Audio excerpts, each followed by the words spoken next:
Setidaknya misalkan ada, kalau bagi saya misalnya ada dua cara yang mungkin kita bisa lakukan. Pertama yaitu menyampaikan dakwah Islam transformatif kepada kelompok-kelompok strategis. Ya, di sini kelompok-kelompok strategis bisa misalnya pemimpin-pemimpin formal. Ya, mungkin pejabat-pejabat, ya, bagaimana caranya agar proyek-proyek pembangunan tersebut bisa memberdayakan kaum yang lemah, dan juga jangan sampai uang-uang pembangunan itu dikorupsi dan sebagainya. Kemudian juga dakwah Islam transformatif ini bisa dilakukan kepada pemimpin-pemimpin atau tokoh-tokoh masyarakat non formal, karena mereka merupakan kelompok-kelompok strategis yang bisa kemudian menyebarkan misi Islam transformatif itu kepada masyarakat luas. Sejauh ini mungkin contoh nyata dari Islam transformatif yang pernah dilakukan oleh umat Islam adalah bagaimana perjuangan untuk menjadikan Pancasila sebagai dasar negara.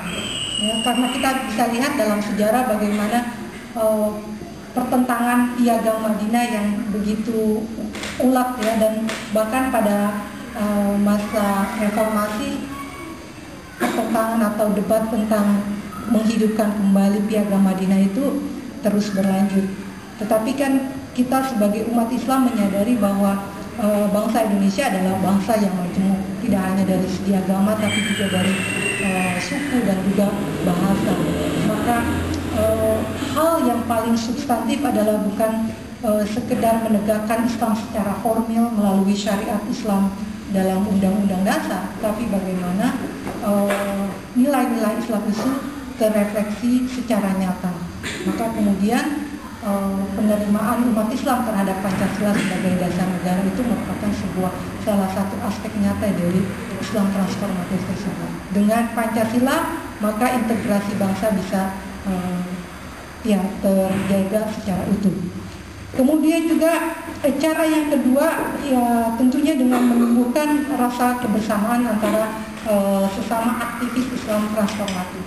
Dan saya yakin teman-teman sekalian nanti ketika setelah selesai studi dan akan kembali ke tanah air mengamalkan ilmunya, tentu juga akan berupaya mewujudkan nilai-nilai universal Islam itu, ya, keadilan, kebajikan, mencegah dari kemungkaran itu dalam bentuk nyata dalam tugas masing-masing. Dan ini bisa kita lakukan dengan solidaritas bersama, kerjasama, dan juga saling mendukung. Misalkan dengan cara ya dengan sesuai dengan tugasnya masing-masing. Kalau misalnya di pemerintahan, ya bagaimana menciptakan program-program pembangunan yang lebih akan memberdayakan mereka yang lemah. Kemudian juga mungkin kalau yang aktif di lembaga non pemerintahan akan menciptakan program-program yang benar-benar akan memberdayakan mereka yang kurang mampu, dan juga bagaimana menciptakan struktur ekonomi, struktur sosial, dan bahkan juga struktur politik yang berdimensi keadilan. Jadi mungkin di sini saya akan menyimpulkan bahwa melalui Islam transformatif, sikap beragama tidak hanya diharapkan untuk membentuk kesalehan pribadi ataupun kesalehan sosial, tetapi juga berupaya untuk mengaplikasikan nilai-nilai Islam tersebut yang akan mewujudkan sistem masyarakat yang lebih memihak kepada keadilan sosial dan juga kritis terhadap hegemoni kemanusiaan itu sendiri. Di akhir saya akan membacakan Quran surat Al-Ma'un untuk merefleksikan tentang bagaimana cara kita beragama, bahwa beragama itu tidak hanya sekedar ritual semata, tetapi juga memberikan sumbangsi nyata bagi upaya untuk mewujudkan nilai-nilai keadilan atau nilai-nilai universal dalam Islam dan kepakaan sosial.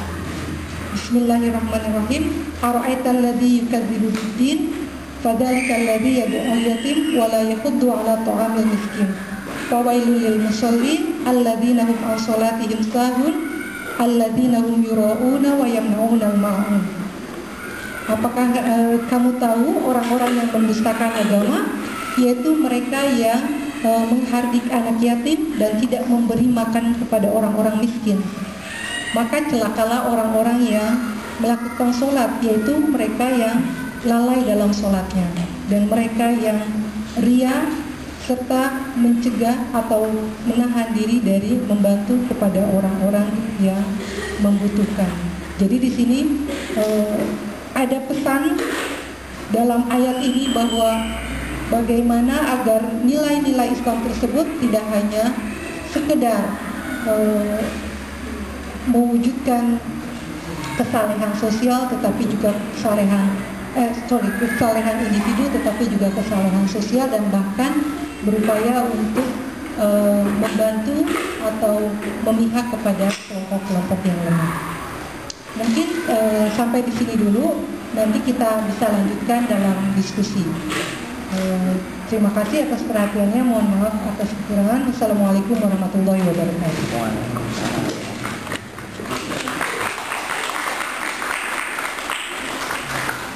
Mungkin langsung aja kalau ada yang mau bertanya. Ada pertanyaan? Umum Mbak, Nur masih di depan sekalian.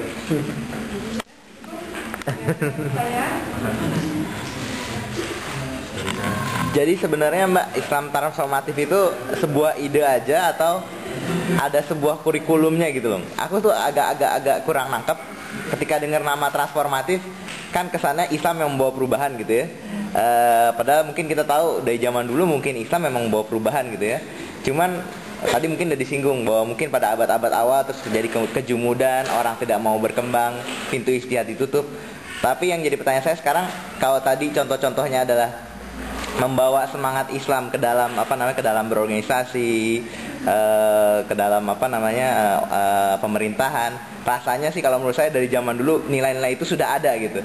Cuman yang dimaksud transformatif itu di sini apa? Jadi kurang lebih menanamkan nilai-nilai Islam kepada kaum muslim atau seperti apa? Kurang jelas itu.